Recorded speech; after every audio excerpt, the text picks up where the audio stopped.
उपचुनाव पर बीएसपी अध्यक्ष मायावती का एक ट्वीट आ गया है। सपा और बीजेपी पर अंदरूनी मिली भगत का आरोप लगा रही है मायावती। मायावती ने कहा है कि इस ट्वीट में कि मैनपुरी उपचुनाव में सपा की जीत हुई, रामपुर में आजम की हार चर्चा का विषय है, कम वोटिंग करवाकर हार चर्चा बनी है।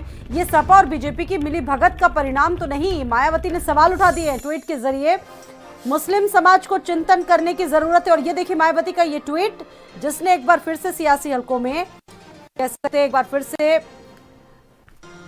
तमाम चीजों को सामने लाया है और कहा कि मुस्लिम समाज को चिंतन करने की जरूरत है। मुस्लिम आगामी चुनाव में धोखा खाने से बचे। खतौली में बीजेपी की हार पर भी संदेह है, ये मायावती ने ट्वीट किया है। खतौली में बीजेपी की हार पर अब सोचने की बात है। जिस तरीके से उपचुनाव में समाजवादी पार्टी मैनपुरी में जीती, खतौली में बीजेपी को हार मिली, उसके बाद मायावती ने सवाल उठाए और सीमाप जुड़ गए हैं हमारे साथ इस खबर पर और ज्यादा जानकारी सीमाप देंगे। सीमाप, मायावती का ट्वीट इसे कैसे देखा जाए?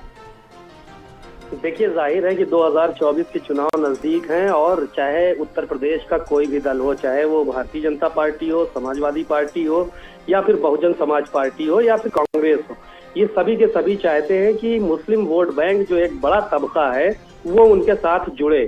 शायद यही वजह है कि मायावती ने जब उपचुनाव हुए हैं तो उसके बाद फौरन एक ट्वीट करके जो है वो कहीं ना कहीं उपचुनाव पर जो है संदेह प्रकट किया है कि रामपुर की सीट कैसे समाजवादी पार्टी हार गई, जबकि ये पहली बार हुआ है कि आजम खां की सीट पर भारतीय जनता पार्टी का परचम लहराया है।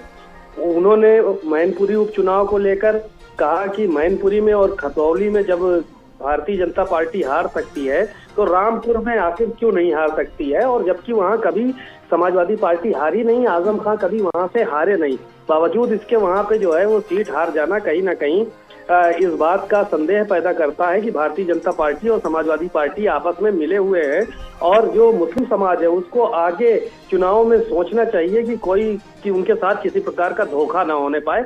यानी कि अपनी तरफ रुजू करने के लिए मायावती मुस्लिम वोट बैंक को इस तरह के ट्वीट कर रही हैं। जाहिर है कि मुसलमानों की हमदर्द पार्टी जो है वो सभी दल बनना चाहते हैं इस वक्त। बिल्कुल हमदर्दी दिखाने की कोशिश कर रही है और दूसरी पार्टियों का क्या स्टैंड होगा सीमा, अभी ये भी देखना दिलचस्प होगा। बहुत शुक्रिया जानकारी दी आपने सीमा।